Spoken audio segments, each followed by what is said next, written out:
Finally, take a look at the New York Times, down about 2% today on unconfirmed reports that a fund manager for Morgan Stanley Investment Fund, that is the second biggest shareholder of the company, was selling its stake in the New York Times, frustrated with their inability to get management changes. Larry? My, the inability to get their appropriate political discussion. Oops, I'm sorry. We're going to talk about the New York Times in just a moment. Let me go to my pal, Don Luskin. Don, good to see you.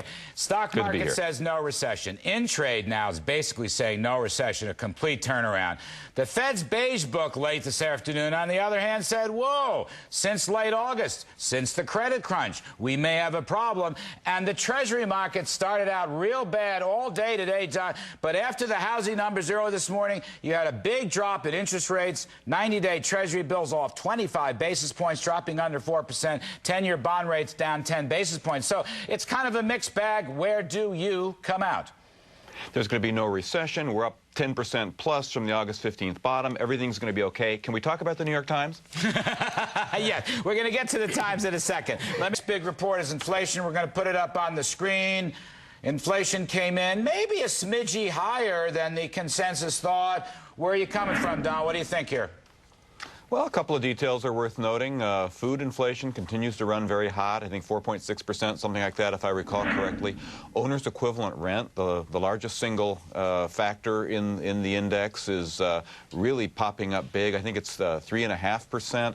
So that might be suggesting that there's more and more demand for rental properties now that fewer and fewer people are able to buy homes. So I think a lot of the things that have been keeping CPI artificially suppressed are starting to pop it up.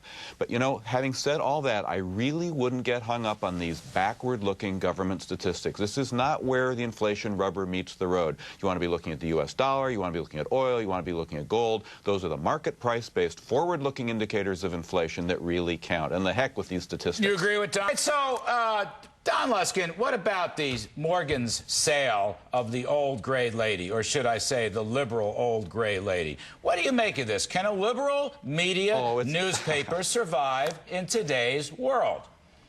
Well, it probably can, but look what it has to do it. You know, you read any Gretchen Morgenson column in the New York Times, and it's always about treating all shareholders equally, and we have to be fair, and we have to be open. She was Steve Forbes' press secretary in 1996. Well, can you believe that? I mean, well, what a turnaround. It's the wrong kind of flip-flop. You're supposed to flip-flop to the right. She flipped to the left.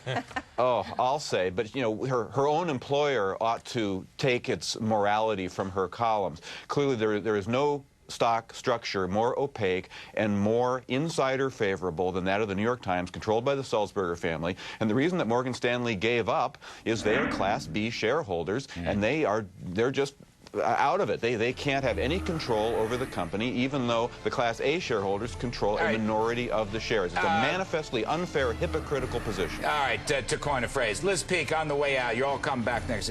On the way out, New York Times, what do you make of this story? Morgan Stanley going to dump it. T. Rowe Price dumps it. T. Rowe Price dumps it. It's really going to hurt him. I think that's true. I think there's not much upside. Not much upside. So what does the Sulzberger family do?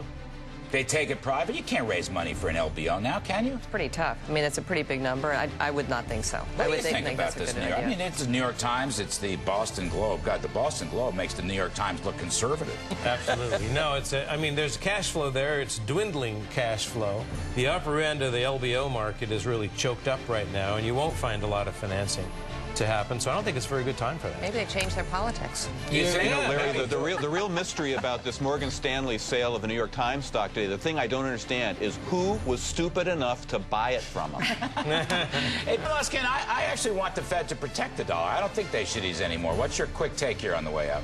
I think they should not ease, but I think that the institutional momentum they've got is, I think they've got to ease. They've got their story and they're sticking to it. I think it's going to be one more cut. Would you? Hang on. Yeah, that's right. Don Luskin, do you have you backed somebody? Have you stepped out and backed somebody on your blog or someplace? Well, you're going to think I'm crazy, but I'm still for Ron Paul. I like the idea of abolishing the Fed. I like the idea of abolishing the IRS. I like the idea of putting an alternative candidate out there who says what's in his heart and stirs things up. I'm for Ron Paul. You know, Don, if they abolish the Fed, we'd have nothing to talk about in this program night after night. It would be that would be that's a whole other reason for voting for Ron Paul then.